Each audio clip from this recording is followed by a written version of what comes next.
Hello, what's up guys? My name is Vinod Badu Thapa and today in this video we will see JSX expression in React in Hindi. तो चलिए guys शुरू करते हैं। Video को शुरू करने से पहले गाइस आप सभी को बताना चाहूंगा आज मेरा ये 10th वीडियो होने जा रहा है on React JS tutorial in Hindi in 2020। इस प्लेलिस्ट का लिंक मैं नीचे डिस्क्रिप्शन एंड कमेंट सेक्शन में आपको प्रोवाइड करा दूंगा। ऑलराइट गाइस, तो देखिए आज का वीडियो बहुत ही ज्यादा इंपॉर्टेंट होने वाला है। क्योंकि आज हम देखने वाले हैं JSX expression in React and इसका क्या मतलब होता है गाइस मैं आपको बताता हूँ। देखिए सबसे पहले मैं एक सिंपल सा आपको एक कोड लिख के दिखाता हूँ एंड उसके लिए मैं अपने VS कोड पे आ चुका हूँ। एंड गाइस ये हमने हमारे प्रीवियस वीडियो में एक चैलेंज जो था उसको हमने समझा था, ठीक है। तो इन सबको गाइस मैं हटा देता हूँ, मैं आपको फिर से एकदम सब कुछ करके बताता हूँ। देखिए हम हर बार क्या करते हैं गाइस, हमें इंपोर्ट करना है रिएक्ट को फ्रॉम कहाँ से, रिएक्ट के मॉड्यूल से, ठीक है गाइस। मैं ये जानबूझ के लिख रहा हूँ ताकि आप लोगों को गाइस ये याद ही हो जाए। इसको मैं थोड़ा सा जूम कर देता हूँ ताकि आप लोगों को एकदम क्लियर दिखाई दे क्या हो रहा है यहाँ पे। सिंपली इस तरीके से आपको लिखना है रिएक्ट डोम एंड हमने हर बार देखा गाइस हर वीडियो में कि हम क्यों इसको इंपोर्ट कर रहे होते, ठीक है। Alright perfect, this is it, इतना हो गया। अब रिएक्ट डोम के पास एक मेथड है that is called your render and perfect और लास्ट में एक सेमीकोलन दे दीजिएगा यहाँ पे सिंपली इस तरीके से। तो देखिएगा सिंपली मैं एक h1 टैग यूज कर लेता हूँ, ठीक है, जो कि बेसिकली हमारा JSX है ये। तो मैं क्या करता हूँ यहाँ पे लिख देता हूँ my name is let's say मैं विनोद लिख रहा हूँ फिलहाल, अभी सिंपल इतना लिखता हूँ, ठीक है। यहाँ पे कॉमा जाता हूँ एंड वी ऑल नो कि अब हम इसको रेंडर करना है, मतलब एक्चुअल हमारे index.html फाइल पे हम इसको दिखाना पड़ेगा। तो get animation get element by ID and then guys आपको क्या करना है रूट लिख देना। एंड हम क्यों रूट लिखते हैं, क्योंकि हमारे index.html में वी हैव अ div जिसको एक आईडी दे रखा है दैट इज रूट। तो हम जो भी index.html में लिखते हैं वो हमें यहाँ पे दिखाई दे रहा होता है सिंपल, ठीक है। यहाँ पे सेमीकोलन मत दे दो वरना एरर आ जाएगा। इसको कंट्रोल एस सेव करता होगा इसमें, ठीक है। एंड मैं बताना चाहूँगा मैंने ऑलरेडी अपना इस सर्वर को ऑन कर रखा है, आप देख सकते हो npm स्टार्ट कर रखा है। एंड अगर अपने ब्राउजर पे चलता हूँ and my name is Vinod हमें दिखाई दे रहा है परफेक्टली। अब बात आती है कि इसमें फिर एक्सप्रेशन की क्या जरूरत थी, ठीक है। तो देखो गाइस अब मैं आपको बताता हूँ क्या हो रहा है एक्चुअल में। लेट्स से मैं यहाँ पे टॉप पे चलता हूँ एंड मैं एक कॉन्स्ट क्रिएट कर लेता हूँ, कॉन्स्ट नेम इक्वल टू, ठीक है। यहाँ पे इस तरीके से अपना नाम लिख देता हूँ that is Vinod Thapa, perfect, ठीक है। अब लेट्स से गाइस ये जो my actual my first and last लिख देता हूँ यहाँ पे सिर्फ नेम नहीं माई एफ एंड देन एल, ठीक है। दोनों इस तरीके से लिख देता हूँ, फर्स्ट लास्ट नेम लिख देता हूँ ताकि यहाँ पे कंफ्लिक्ट ना हो जाए। माई नेम इज यहाँ पे अब मैं क्या करता हूँ, सिंपली मैं चाहता हूँ कि अगर मैं इसको कॉपी करूँ, यू नो डायरेक्टली भी कर सकता था, वैसे मैं इस तरीके से कॉपी करके अगर मैं यहाँ पे चिपका दूँ तो गाइस आप मुझे ये बताओ कि क्या होगा यहाँ पे। मतलब my name is Vinod Thapa आएगा या my name is FL name, बस यही मुझे दिखने वाला। तो बस मुझे आप इतना बता दीजिए। यहाँ पे मैं चलता हूँ एंड आप देख सकते हो कि गाइस मुझे मेरा नाम नहीं दिखाई दे रहा है, मुझे खाली माई नेम इज F मतलब फर्स्ट लास्ट नेम दिखाई दे रहा है। तो अब मैं ऐसा क्या करूँ कि मैंने ये जो कांस्टेंट क्रिएट किया है जिसमें मैंने अपने नेम को स्टोर कर रखा है उसको मैं अगर यहाँ पे लिखूँ तो मुझे दिखाई दे।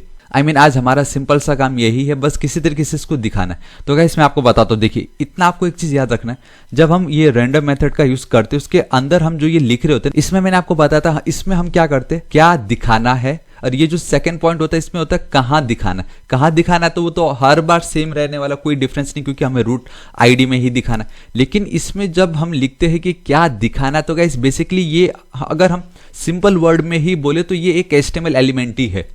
हालांकि ये JSX एलिमेंट है लेकिन फिर भी अगर हम देखते तो दिखने में HTML एलिमेंट हमें लगता है, ठीक है। तो बेसिकली ये जो हमारा फाइल है, ध्यान से सुनिए, बेसिकली ये जो हमारा फाइल है वो क्या है, एक जावास्क्रिप्ट का फाइल है। हम जावास्क्रिप्ट के अंदर HTML जैसा दिखने वाला एलिमेंट यूज कर पा रहे हैं बिकॉज ऑफ रिएक्ट मॉड्यूल, ठीक है, परफेक्ट। नाउ अब इस HTML एलिमेंट के अंदर भी अगर अब मुझे अब जावास्क्रिप्ट को यूज करना रहा तो कैसे होगा। मतलब एक जावास्क्रिप्ट के अंदर हम HTML यूज कर रहे हैं, अब उस HTML के अंदर भी मुझे जावास्क्रिप्ट को यूज करना है।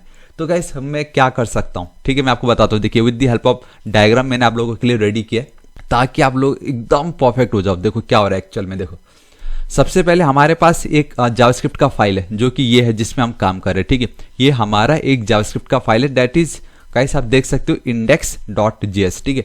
उसके अंदर guys with the help of JSX हम इस HTML जैसा दिखने वाले एलिमेंट्स को यूज कर सकते हैं जिसको कि हम बोलते हैं JSX एलिमेंट, ठीक है।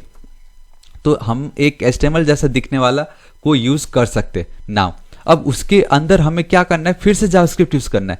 तो जावास्क्रिप्ट के अंदर HTML यूज करने के लिए हम JSX का यूज करते हैं, दैट इज रिएक्ट मॉड्यूल ना। उस HTML के अंदर भी अगर मुझे जावास्क्रिप्ट यूज करना हो, इनकेस अब मुझे यही तो करना है, यहाँ पे ये जो मैंने लिखा है तो जावास्क्रिप्ट का ही तो कोड है, अब मुझे उसके अंदर जावास्क्रिप्ट का यूज करना हो तो हम कैसे कर सकते हैं गाइस? बहुत ही ज्यादा सिंपल है और वो हम प्राप्त कर सकते हैं with the help of curly braces. This is it. तो यही है गाइस आज का खजाना, जिसमें हमने सिंपली देखा कि जावास्क्रिप्ट के अंदर HTML कैसे यूज करना है एंड देन HTML के अंदर जावास्क्रिप्ट को कैसे यूज करना है with the help of curly braces. Simple. तो अब मुझे क्या करना है यहाँ पे गाइस, मुझे सिंपली इसको लिखना है inside the pair of curly braces. This is it. अब इसको मैं कंट्रोल एस सेव करता हूँ गाइस। अब आप देखोगे कंट्रोल एस सेव करता हूँ, यहाँ पे चलता हूँ एंड बूम, विनोद थापा। तो गाइस यही है आपका एक्सप्रेशन। हालांकि अब आप बोलोगे इसमें एक्सप्रेशन तो कुछ था ही नहीं, because expression is the combination of operands and operators. ठीक है, इसमें कुछ नहीं था, इसमें सिंपल एक वेरिएबल का नाम था जो कि है फर्स्ट लास्ट नेम। लेकिन इसमें हमने एक चीज समझा कि जावास्क्रिप्ट के अंदर HTML एंड देन HTML के अंदर जावास्क्रिप्ट लिखने के लिए हमें ये pair of curly braces use करना पड़ता है। तो देखो गाइस मैं अब एक और चीज आपको बताता हूँ कि अब हम देखते हैं इसको एक्सप्रेशन में कैसे करना है। ठीक है, एंड गाइस आप देख सकते हो मैं क्या यूज कर रहा हूँ, सिंपली रिएक्ट डॉट फ्रेगमेंट का जो सिंटैक्टिक शुगर फॉर्म है उसको यूज करो, सिंपल और कुछ नहीं। ठीक है, ताकि मैं मल्टीपल HTML एलिमेंट्स का यूज कर सकूँ। ऑलराइट, अब देखो मैं एक पैराग्राफ लिख लेता हूँ यहाँ पे सिंपल इस तरीके से, माई lucky number is let's say 5। मैंने इस तरीके से लिखा सेमीकोलन की बिल्कुल मुझे जरूरत नहीं। यहाँ पे मैं चलता हूँ तो मुझे माई लकी नंबर इज 5 दिखाई दे रहा है ना। आज हम क्या पढ़ने वाले हैं, एक्सप्रेशन। ठीक है, अब एक्सप्रेशन किस तरीके से हम लिख सकते हैं गाइस? जावास्क्रिप्ट में एक्सप्रेशन लिखने का तरीका यही है कि क्यों ना अगर मैं 2 + 3 कर दूं, एक सेकेंड, और मुझे यहाँ पे गाइस सिंपली मुझे 5 दिखाई दे, एक सेकंड इसको मैं कंट्रोल एस सेव करता हूँ तो आप देखोगे गाइस मुझे 2 + 3 दिखाई दे रहा है। तो this is called your expression, क्योंकि इसमें एक ऑपरेंड्स भी है एक ऑपरेटर भी है। तो हमने ऑलरेडी समझ लिया कि गाइस अगर आपको HTML एलिमेंट्स के अंदर, ठीक है, अगर जावास्क्रिप्ट यूज करना तो आपको बस पेयर ऑफ कर्ली ब्रेसेस के अंदर उसको लिख देना है and boom, this is it, बस इतना ही करना है। अब आप गाइस देखोगे एंड में अगर आपको यहाँ पे लेके चलता हूँ 5, अगेन इसको अगर मैं 3 + 3 कर दूं, 3 + 3 आप देखोगे गाइस मुझे दिखाई दे रहा है 6। एंड सिर्फ इतना ही नहीं, अगर इसको मैं कर दूं मल्टीप्लाई तो गाइस 3 3 से कितना होता है 9, तो आपको यहाँ पे दिखाई देगा 9। तो गाइस यही है आज इस वीडियो का मेन मकसद कि ये जो पेयर ऑफ कर्ली ब्रेसेस है ना गाइस, ये बहुत ही ज्यादा इंपॉर्टेंट है, इसका सही यूज आपको आना चाहिए। ठीक है, हमने देखा कि किस तरीके से हम किसी भी वेरिएबल को क्रिएट कर सकते हैं एंड सिंपली यहाँ पे शो करा सकते हैं with the help of curly braces. उसी कर्ली ब्रेसेस के अंदर हम मल्टीपल एक्सप्रेशन का यूज कर सकते हैं। एंड सिर्फ इतना ही नहीं गाइस, अगर मैं यहाँ पे लिख दूँ इस तरीके से मैथ, ठीक है, डॉट रैंडम नंबर लिख देता हूँ, रैंडम, तो गाइस आप देखोगे कंट्रोल एस सेव करता हूँ, यहाँ पे जाऊंगा तो मुझे कोई भी एक रैंडम, और हर बार जब जब इसको मैं रिफ्रेश करूंगा गाइस मुझे आप देखोगे रैंडम नंबर ही मिलने वाला। आप देख सकते हो यहाँ पे 23, फिर से इसको रिफ्रेश कर देता हूँ 56। तो गाइस ये होता है आपका एक्सप्रेशन, जहाँ पे आप जावास्क्रिप्ट के अंदर HTML एलिमेंट्स कैसे यूज कर सकते हो एंड उस HTML के अंदर भी अगर आपको जावास्क्रिप्ट यूज करना हो तो आपको ये पेयर ऑफ कर्ली ब्रेसेस का यूज करना पड़ेगा। एंड गाइस इस वीडियो को एंड करने से पहले एक और इंपॉर्टेंट चीज मैं आपको बताना चाहूंगा कि इस पेयर ऑफ कर्ली ब्रेसेस के अंदर हम सिर्फ और सिर्फ एक्सप्रेशन यूज कर सकते हैं। तो आप समझ रहे हो मैं क्या बोल रहा हूँ, हम सिर्फ और सिर्फ एक्सप्रेशन यूज कर सकते हैं, ना कि स्टेटमेंट। हम गाइस स्टेटमेंट्स को यूज नहीं कर सकते इसके अंदर। अभी स्टेटमेंट्स क्या होता है गाइस, हमने बहुत बार पढ़ा है, अगर जावास्क्रिप्ट ऑब्वियसली आपने पढ़ा ही होगा। तो स्टेटमेंट मतलब आपका कैसे इफ कंडीशन, फॉर लूप। अगर मैं सिंपली यहाँ पे चलता हूँ, अगर मैं यहाँ पे लिख दूँ if let's say 3 is less than 4, obviously ये ट्रू है, तो मैं यहाँ पे क्या कर दूंगा गाइस, console.log ट्रू लिख दूंगा, सिंपल, ठीक है। एंड यहाँ पे आके गाइस मैं क्या करता हूँ, इस जगह पे इस तरीके से लिख दूंगा एल्स, इसकी स्पेलिंग परफेक्ट लिखना है, सेम वही गाइस आपको लिखना है console.log एंड यहाँ पे मैं लिख देता हूँ फॉल्स। तो गाइस इस केस में क्या हो रहा है कि हम इस पेयर ऑफ कर्ली ब्रेसेस के अंदर ना एक स्टेटमेंट दे रही कि हाँ भाई अगर ये ट्रू हुआ तो यही करना, अगर ये फॉल्स हुआ तो जाके ये करना।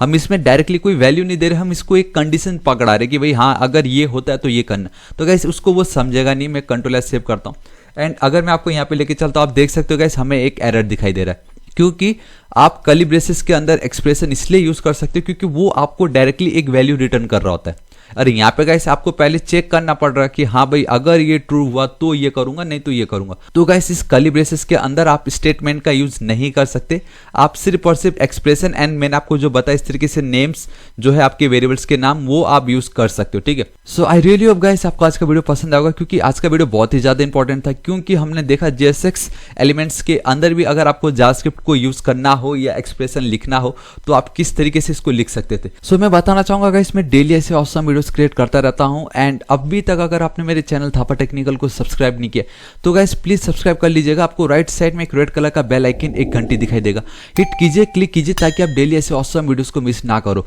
एंड कुछ भी डाउट हो तो बेफिक्र होकर नीचे कमेंट कीजिए, मैं आपकी जरूर हेल्प करूंगा। So till then guys, thank you so much, take care.